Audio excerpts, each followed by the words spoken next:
The previous sessions, we talked about some of our key statements. I'll review them quickly. We talked about the fact that most men only change by crisis.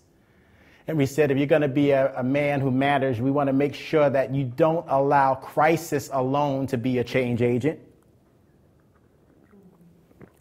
We talked about the fact that most men are suffering silently, meaning they're screaming at a frequency only they can hear, meaning that men, for the most part, internalize things because the thing that men fear most is the loss of respect.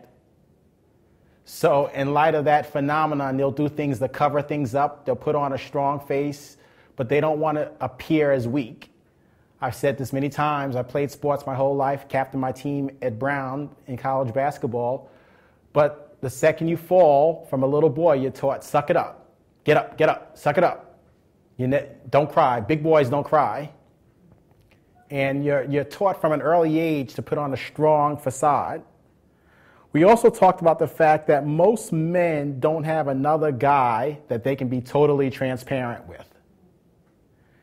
And I said one of the most dangerous diseases for men is not high blood pressure, it's not drug addiction, it's isolation. It's being separated from community.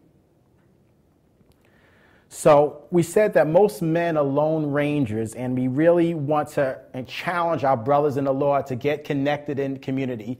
1 Samuel 23:16 says, Jonathan found David in the woods and strengthened him. Jonathan found him. Barnabas' name means son of encouragement. If you're Moses, you need a Joshua. If you're Paul, you need a Timothy. If you're David, you need a Jonathan. If you're Elijah, you need an Elisha. But it's critical because men become men in the presence of other men. A woman can tell a man how to be a man, but she can't show him how to be a man. That's important. She can tell him how to be a man, but she can't show him because men need modeling, and most men learn things from modeling. When I was a freshman on the Brown basketball team, I learned how to captain from how the seniors captained that year. When I worked on Wall Street, I sat next to the most productive salesperson. I learned from him. My father's been married to my mother 57 years, so I have the privilege of learning from him. Men become men in the presence of other men. Now, if you're going to become a man who matters, tonight I want to talk about the topic of if you're going to become a man who matters, we have to learn how to handle crises. How to handle crises. If you think about this diagrammatically, time and circumstances run parallel with one another. Time and circumstances run parallel with one another, but crises causes them to intersect. Time and circumstances run parallel with one another, but crises cause them to intersect and make them converge.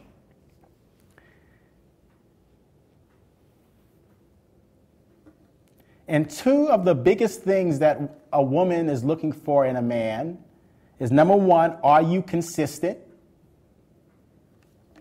And number two, how do you handle crises? If we're going to become a man who matters, we're going to have to learn how to handle crises. And tonight we're going to talk about several steps to handling crises.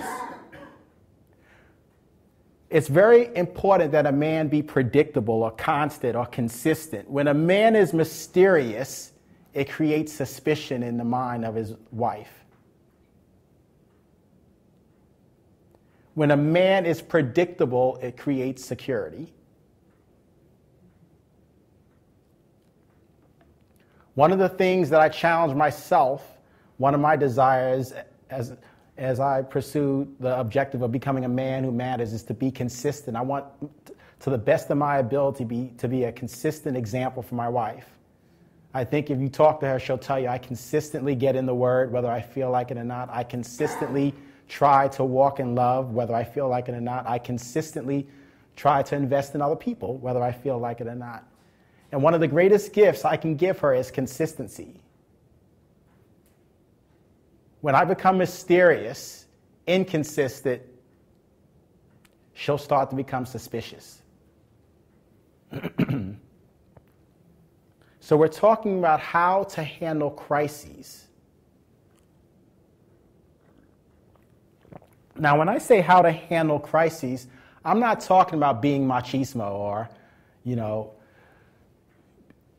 acting as though acting as though you've totally got things under control. But I'm talking about handling and managing crises and leveraging your resources biblically. Because crises is one of the consistents in life.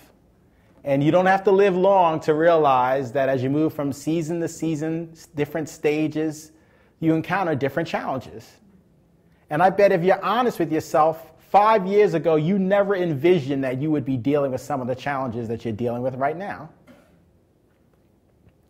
So I want to talk about how to handle crises. Now, turn to the book of Boaz. The book of Boaz. Now, if you can find that, you're a very talented person, because that book doesn't exist.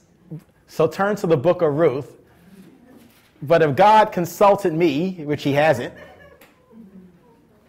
but should he consult me, I would call it the book of Boaz. In the context of this teaching series, because he was a man who mattered.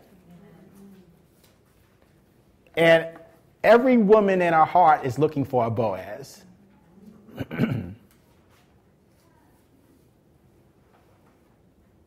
A good, solid brother with resources who handles his business. So if you can't find the book of Boaz, turn to the book of Ruth. Now, we want to talk about, very briefly, a man named Elimelech.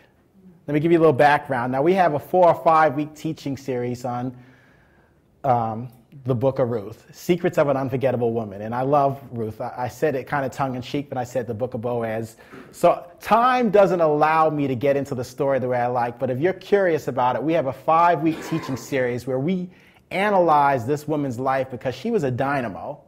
This woman had it going on. This woman, my heart really connects with her because she was a woman who was facing tough situations and she kept doing the next right thing. That's the key. So often in life, we get lost, we get confused, we lose our path, and we wonder, what do I do? The answer always is and always will be, just do the next right thing. Thy word is a lamp unto my feet and a light unto my path. It's a lamp unto my feet. The steps of a righteous man are ordered of the Lord. It's a step by step. Even our Christian life is described as the walk worthy of your calling. In other words, most of us, if you're like me, there's a great temptation to get ahead of things. Well, what happens if I don't get married in 5 years? What happens if I don't pay this debt off? What happens if I'm still in this job? But we're called to take life step by step and trust God for our daily manna. And that's very difficult because most of us want him to ship food in Costco style. So in this story, in the first chapter, this is very fascinating for me. And it amazes me how people will read these first couple of verses and read over them very quickly, yet they're very telling. We're introduced to a man named Elimelech. And his name is very fascinating because his name means my God is king. My God is king. Yet when he hits a hard time or a famine, he leaves Bethlehem, or he leaves the church, or he leaves the Bible study, and he goes to a place called Moab, which means seed of my father. Bethlehem means house of bread. It's the place where you've been getting fed. It's the place that nourishes you. It's the community that feeds you. It's the community where you flourish. Bethlehem, house of bread. He leaves house of bread and goes to Moab, which means seed of my father. And if you know anything about Lot and his daughters, you know about the story as it relates to incense, and time doesn't allow us to get into that. But his name means house. His name means my God is king. Yet when things got tough, he went back to a place called seed of my father.